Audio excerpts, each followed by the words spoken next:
Hi, I'm Dr. Tiffany Rao.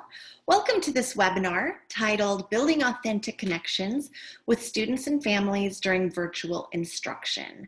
Thank you so much for joining me today. I'm so glad that you're here.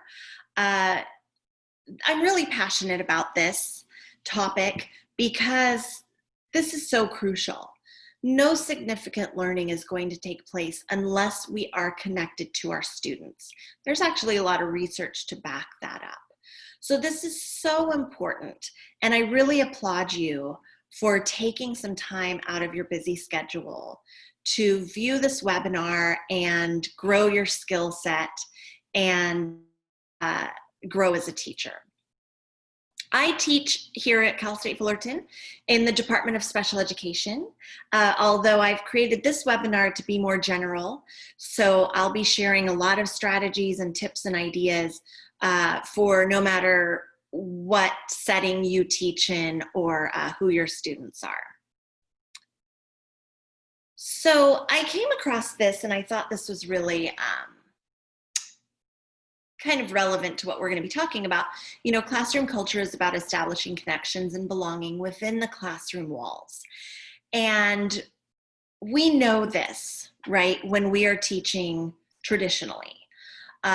When we are teaching in a face-to-face classroom, we know that we need to establish community and get to know our students and establish a strong bond and relationship with them. But how do we do that? We don't know as much about how to do that when we don't have those classroom walls that we're sharing with each other. So that's really what this is about, is how to do that virtually. So here's what we'll cover. I'm going to talk about why the student-teacher connection is so important and how to first reconnect with yourself as a teacher so that you can better connect with your students and their families and foster some peer-to-peer connections. And I'll also cover some communication tips. So plan on taking some notes. I'm gonna throw a lot of ideas at you. Most, if not all of them, you could do like tomorrow. They require very little preparation. So take notes because it might feel a little bit quick and hard to remember. So first of all, we know that connection matters. Student-teacher connection, especially. The student-teacher connection is the foundation, the catalyst, the step one to an effective education for students. Decades of research show this. From preschool through college, we know that students who feel connected to their teacher are more likely to feel connected to their peers, to feel connected to the school, and to find a meaningful connection to the content. We also know that it serves as a foundation for student motivation, school engagement, and high academic achievement.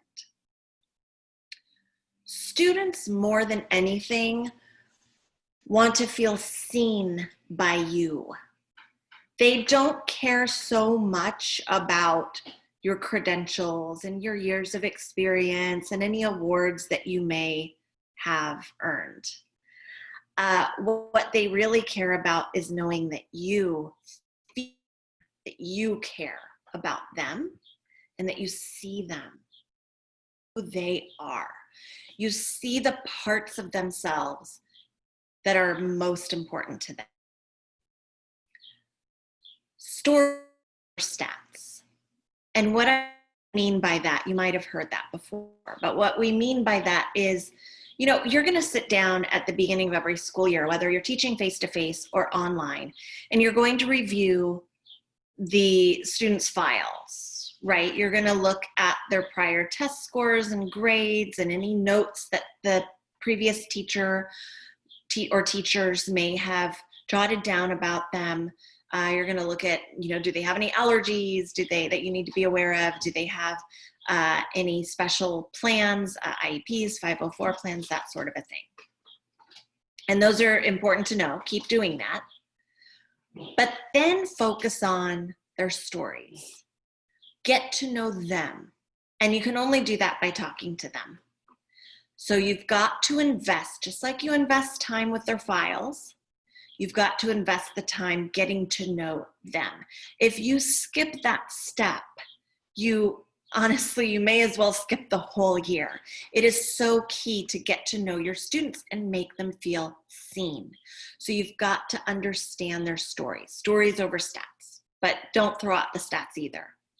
But don't forget the stories. Do them both. And likewise, just how your students want to feel seen by you, they also want to see you. Students love getting to know their teachers personally and a little bit about their personal lives. You don't have to be an open book. You can still have some privacy and some boundaries, of course, but open up and share your stories. Even if it seems like, oh, this isn't really related to the content, or, this isn't the topic of what we're talking about, that's okay, because they need you. They need to get to know you. Once you have that connection with them, it's going to be so much better. They're going to learn more. They're going to want to keep that connection going. They're going to be more compliant. The first step, though, before you can really connect authentically with your students, is you've got to connect or reconnect with yourself. And so I encourage you, don't skip this. You can either pause it right now and do this, or promise to do it really soon, and journal about these things. So reflect on these questions. Why did you want to become a teacher in the first place? Think back if you've been teaching for a long time, or if you just finished, a couple of years in a teacher program, a teacher credentialing program. Think back to why. Why did you originally want to become a teacher? What do you love most about teaching? I'm going to take a wild guess that it's the students, and it's connecting with the students, or that at least has something to do with it. Think about, what are some of your favorite topics to teach? Now is a great time to teach the things you love, to teach the things that get you excited. And then imagine a day of teaching in person, face to face, where you feel or have felt really good about it at the end of the day. What kinds of things happened that made it feel good to you? And then think about a week of teaching online where you feel really good about it at the end of the week. If you haven't had that experience yet, imagine it. Use your imagination. What kinds of things would happen to make it feel good to you? What things can you reasonably incorporate regularly so that you feel good about online teaching? And I encourage you to spend about 5 minutes at the beginning of the week or at the end of the week, whatever feels more effective to you, journaling about that last prompt. Imagine a week of teaching online where you feel really good about it. And then set a related intention for the week ahead, how you want the week to go. It can be very, very powerful. So if you're going to be teaching online, I recommend spending that time really reflecting and setting an intention to have a great, fulfilling week of teaching. And even when you're not teaching online, I recommend reflecting on journaling about all of those prompts at the beginning of the school year, and then revisiting it at the end of the school year, at the very least. Very, very effective way to just reconnect with yourself and get kind of calm and centered and clear about your purpose and what brings you joy and fulfillment and passion in your career. When a teacher feels good about teaching, students feel good about learning. So get into that positive headspace by reconnecting to your joy as a teacher on a regular and recurring basis. All right, so a few more, one more tip that I wanted to share about reconnecting with yourself so that you can connect with your students. Like I said, kids love learning about their teachers' personal lives. They love to hear about your spouse and your pets and funny stories about your kids and what you like to do on the weekend. You know, these can be very simple things, but they love these little stories that you can share. So I always recommend to my teacher credential candidates, one thing that I recommend is to start a journal of personal stories. Now these stories, you don't even have to know how or when you're going to share them. Any stories that come to your mind. And you might keep this in your phone so that when one comes to you, you can just at least jot down a few notes really quickly. But write down your stories. And these can be things that were funny, things that happened to you when you were a kid, things that happened to you when you were a teenager, when you were a new parent, or things that happened last week. Embarrassing stories are very connecting. I think the most useful thing about embarrassing stories is that we can share them with others and share a laugh and connect and realize that embarrassing stories are universal. We all have them. So when something embarrassing happens to you, instead of cringing away under a rock or into a cave over it, write it down and think about whether it's something that you could, that's appropriate enough to share with your students. And if not, then share it with your best friends, because it can be really empowering and they're fun. They're fun for everyone. But stories about your hobbies, these stories don't have, like I said, they don't have to be related to the content. But once you have a journal of several stories, and just keep adding to this, and of course you can recycle the stories with every new group of students that you have, but you will find places that they do relate to the content. And then you'll have favorite stories that all of the students always love to hear that might not be related to the content, but you'll go ahead and share them every year because you see that they're very connecting. Okay, so let me talk a little bit now about communication. A few things to remember and out ahead of time.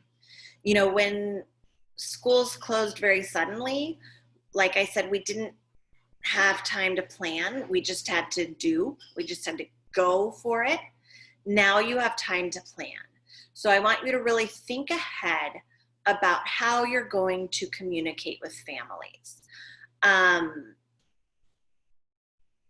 Think about the frequency. I know at this point in time, this is June when I'm recording this webinar, and it looks like schools are going to be open in the fall. But there might be like a hybrid option. You might still have some students distance learning, and we know now that anything can change at any time. So plan now for whatever may come. And I know some of you are getting ready to teach summer school. So think about these things. Frequency of communication. I've heard kind of the whole gamut where worst case scenario, I've heard that teachers are not communicating with their students very much. There are some teachers out there who just put up a bunch of distance learning activities and kind of disappeared. We don't want that. And then I've heard the opposite end where teachers are reaching out like every single day to students, and it felt to some families and students to be a bit much and a little bit overwhelming. So you want to find a balance, find what feels right. And that might depend on your students and what you know about your students. It might depend on the age and the grade level and several different factors. So, I'll skip ahead down to the bottom, get input. Ask kids and parents for input on how frequently they would like to hear from you, as well as how they would like to stay connected to you, which brings me to the next point, which is the means of communication. While frequency, we don't want to overdo it, right? You want to find that right balance. I would encourage you to offer as many means of communication as you feel comfortable managing. Email, snail mail, phone calls, social media, video conferences, newsletters. You know, obviously that's up to you if you want to give out your phone number or what have you. That's whatever you're comfortable with. But the more ways that they can get into touch with you, the better. But you also have to make it reasonable and comfortable for yourself. And then in terms of availability, make sure that you are communicating how they can contact you. Let them know what your response time will be. So kind of try to be reasonable about that. What I've seen is, you know, that you'll get, what I've seen is teachers in my daughter's district anyways, the teachers say, you know, I'm available 8 a.m. to 3 p.m. Monday through Friday. And if you email me during that time, I'll get back to you within 2 hours, as long as it's not at the right at the end of the school day. But you can do whatever, you know, you can kind of make that call unless you're being directed by your district to do it a certain way. But whatever it is, make sure you're communicating that to your families. And I highly recommend holding virtual office hours. You can do this once a week, 2 times a week, where you just open up a Zoom meeting and you can enable the waiting room so that you can see students or their families one at a time. So you can do, you know, 1 or 2 hours, and then they can just pop in with questions or just to touch base with you. And that's a really great option that a lot of students and parents have felt are very beneficial. Okay. And then a couple of more ideas for communication. I recommend sending an actual letter. You know, you might not do this regularly, but all kids love to receive mail. So, you know, you can send a newsletter to everyone, but a handwritten, personalized letter would be extra special. And you can even include a photo of yourself or you and your pet or you and your family. That's something that many students will keep and really remember for a long time. Takes time, yes. You can also send out personalized emails. These are easier to do. And one way to make it really streamlined is to kind of have a basic form letter. You know, hi, just checking in. I miss you so much. I hope you're doing well. You know, and then you can copy and paste the form letter and then personalize certain parts of it for each student. So that way, if you're feeling crunched for time, but you do want to do something like this, that's kind of a reasonable approach. And, you know, remember that communication is a two-way street. You want to reach out to students and share with students, but don't forget to listen to their experiences, thoughts, feelings, ideas, you know, laugh together, make sure that they feel seen by you repeatedly. And most importantly, when you're communicating with students, whether it's in an email or a video or a phone call or a letter, whatever it is, set a tone of caring by showing up authentically and show kids that you're glad to spend this time with them virtually. You miss them physically face-to-face, but you are glad to spend this time with them virtually. Show that you care more about their physical and emotional well-being than anything else. And that goes a long way. So I like this quote, great teachers focus not on compliance, but on connections and relationships. And that is huge. When you have that good relationship, that doesn't mean that there's not going to be some challenging times and there's not going to be perhaps, you know, a couple of power struggles here and there. But when you focus on the connections and the relationships, other things really fall better into place. So I'm going to throw a bunch of ideas at you now of how to connect with your students. So this would be a good time to get out some pen and paper or take notes on your computer. Number one, show your face. There's my face again. See it? Don't you feel more connected to me? Show your face and do it as often as possible. Attach your photo to as many platforms as you can. Show your face on Google Classroom, on assignments, on whatever different platforms you're using. And have fun with this. You know, you can take multiple photos of yourself, you know, kind of being silly and showing your fun side and smiling. And you can also switch it up with Bitmojis, which is really fun. I also recommend getting comfortable in front of the camera. A lot of students have enjoyed so much the lessons, the video lessons that their teachers have been creating and posting and having fun with. So definitely be posting video lessons, but also send out videos just to say hello. Don't stress about what you look like or try to say profound things all the time. Just say hi and connect. Just show up authentically and say hello and connect. I mean, these can be like a minute long, but they make a really big difference. This is something that I've gotten a lot of feedback about in my college classes that I teach online.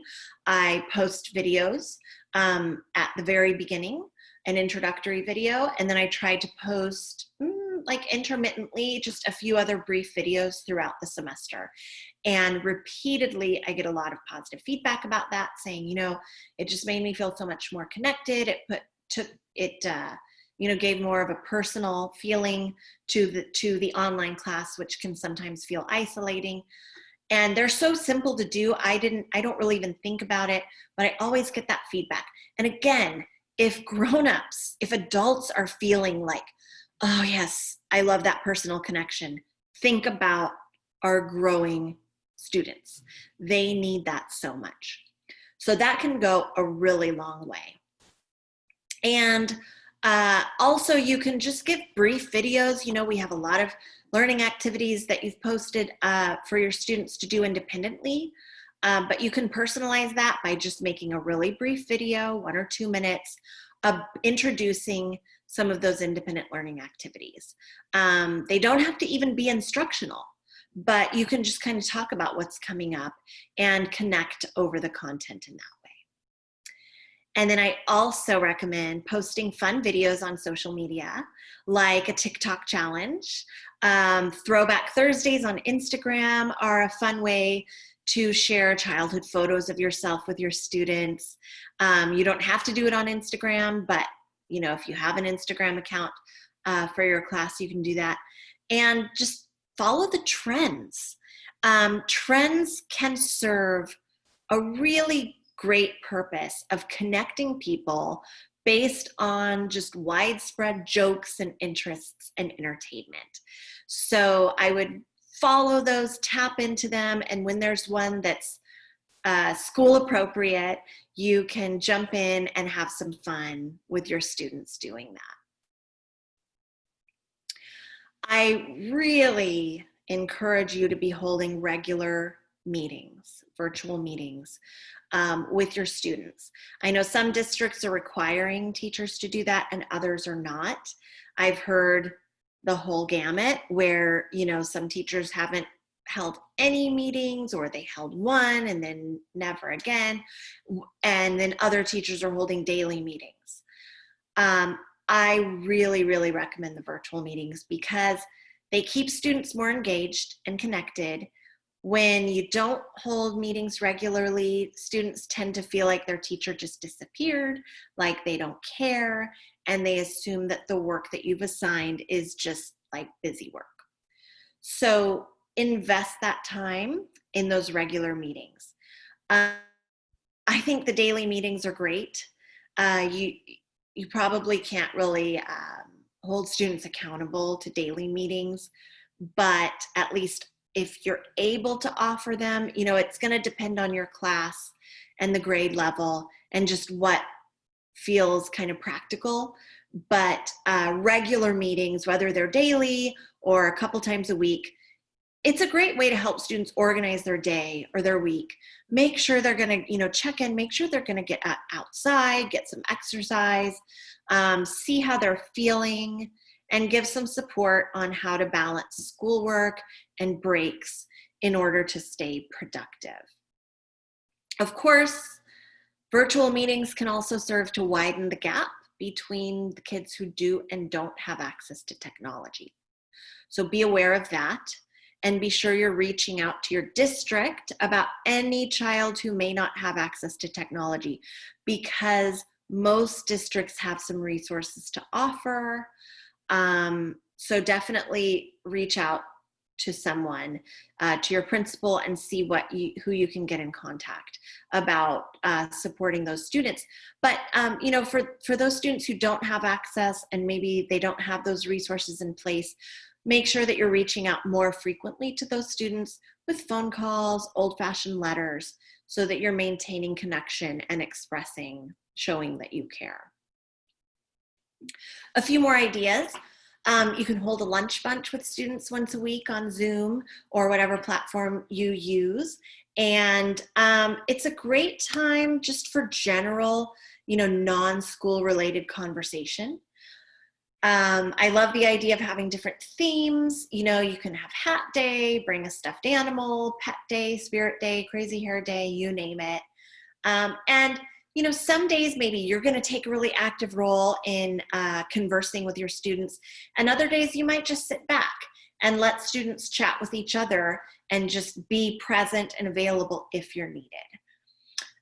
Another great way to connect with students is around books. So you can continue your regular read alouds, live or pre-recorded, and ask students to read to you on Zoom or whatever platform you prefer. And you can also get volunteers involved. You want to check with your district policy and make sure this is allowed. But, some of your parent volunteers who would love to do something, or if you have student teachers, this is a great way to utilize them, asking them to listen to kids read aloud. Listening to kids read aloud has been shown to increase reading skills and increase fluency significantly. So this is not only a great way to connect with students and keep them connected, but also has a real academic benefit as well. And you might provide a sign-up sort of a platform for this. If you have a set of volunteers and a student teacher or what have you, you could kind of organize that so that students are able to sign up for that. And I already mentioned about the office hours. And then another thing that's great is surveys. You can use Google Forms or something else just to check in frequently. And you can ask questions like, how can I help you? Is there anything you need from me right now? Do you have any questions for me at this time? You might be telling students, email me anytime, but they might still feel a little uneasy, especially some of the shyer kids. So if you can just give them, again, those multiple means of getting in touch with you, so that they can get your support when they need it. And then I love this idea also. I know a lot of teachers have been using Padlet. There's so many things that you can do with Padlet. It's free. And I love the idea of having one wall just for inspirational quotes that you post, encouraging words. You can even invite students to share their own. And you can do shout outs to individual students. Keep record of who you've shouted out to so that, eventually you do it for everybody. But if you can even put something personal in there, like, give your dog Coco a hug from me, just to kind of show that you've been listening and paying attention to their personal lives, that would be awesome. You can also use Padlet almost as like a hashtag for a certain topic, where students can kind of share quotes related to something going on in the world, and their thoughts and feelings and ideas. Because again, we really want to bring out, offer a lot of forums for them to share their feelings so that we can help them feel connected. I like this idea too. Ask students to send in photos of their pets and maybe a fun story to go with it about their pets. And then you can highlight one pet per week or one pet per day on whatever platform you use. And students who don't have a pet can create a virtual pet or draw a picture or use a stuffed animal or something like that. And they can create a virtual pet using Scratch if they've had that kind of a training through, you know, a STEM lab if your school has that. Also take students on a virtual field trip together. There are so many amazing virtual field trips that you can go on, including you can go to Mars, you can go to most of the major zoos and museums, farms. There is so much cool stuff out there. So look into that, and you can do that together in a Zoom meeting and share your screen. Also create assignments that allow them to share their experiences and interests. You know, of course, writing is a great way to do that, writing assignments. And just find time to let them share their feelings and ideas. Like I mentioned, Padlet, and also, you know, Lunch Bunch, and just kind of those regular check-ins. Okay, and then, oh my gosh, I found this and I love it so much. You've, I'm sure, all heard of Flat Stanley. And so some teachers thought of the Flat Teacher Project, or some of them are calling it the Flat Teacher Adventure. This started and just gained popularity, and there are a bunch of different websites that tell you different ways of doing it. I really like this one. It is from a website, the website thatteachingspark.com. And there's free printouts and stuff that you can use. And so basically you create a Bitmoji of yourself. And this particular website tells you exactly how to do that, walks you through it, and then gives you some ideas for how your students can take you on different adventures or things like that, and then share that with you. So you can go to the website that I listed here, or just search Flat Teacher Adventure or Flat Teacher Project. And if you want this particular resource that I showed you here, I took a screenshot of it, then you're gonna go to the website thatteachingspark.com. So that's kind of a fun way that they can have you with them, at least a little cute Bitmoji of yourself to have with them and take you on some fun different adventures. All right, so now I'm going to give you some ideas for connecting with families.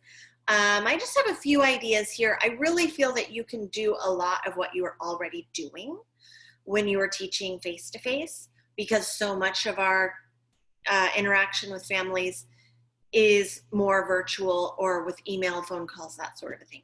So continue that. Take the lead on connecting with families, but also seek feedback about what is feasible. You know, send out a survey. Would you like more communication with me? Is our communication enough? How would you like to communicate with me?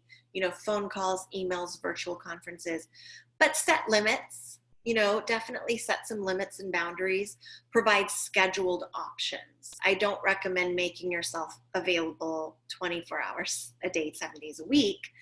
But you can schedule phone calls and things like that if you're comfortable, because obviously you're going to have probably your own personal phone number, and not all teachers are comfortable sharing that, and I definitely understand that. So that's up to you, but you know, you can definitely be doing email and Zoom conferences and things like that. And then continue like newsletters, sharing student work, checking in, that sort of a thing. Okay, and then another thing that our students really need are peer-to-peer connections.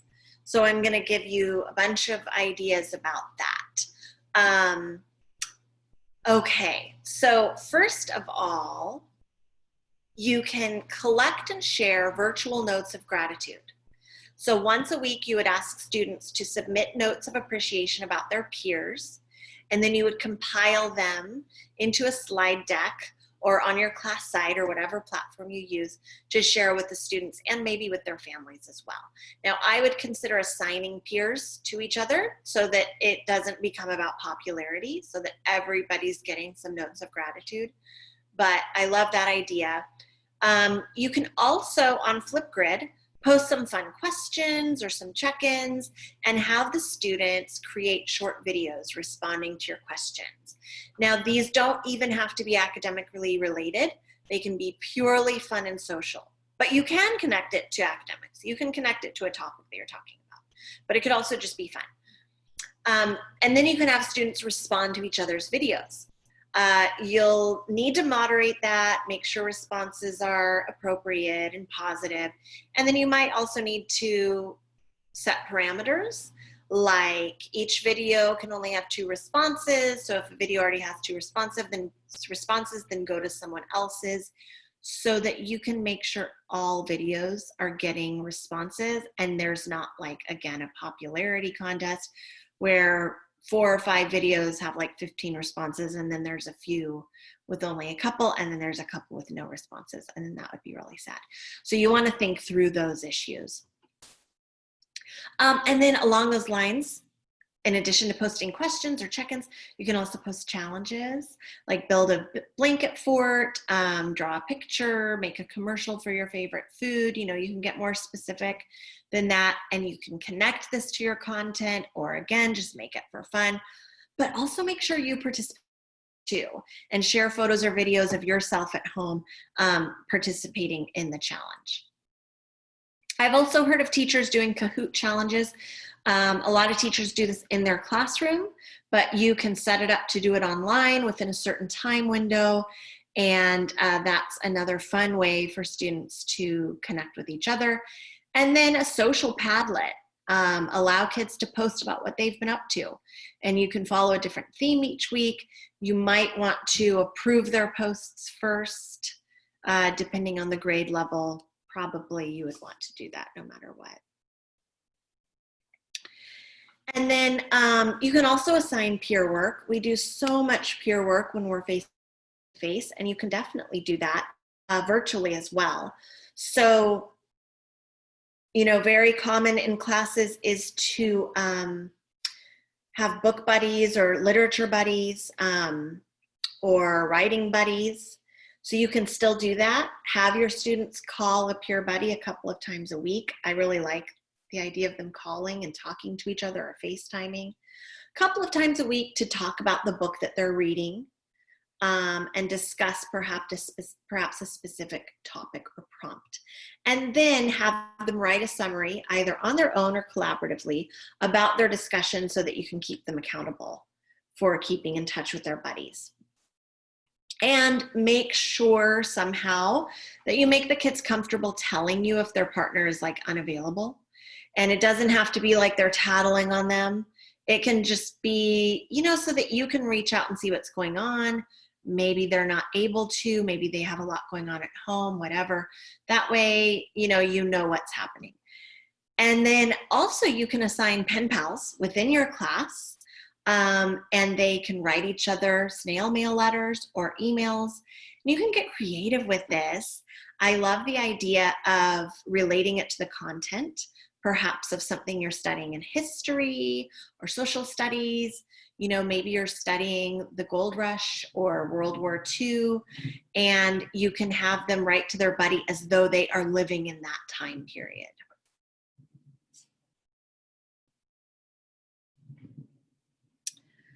So that brings us to the end. I hope you got some more ideas.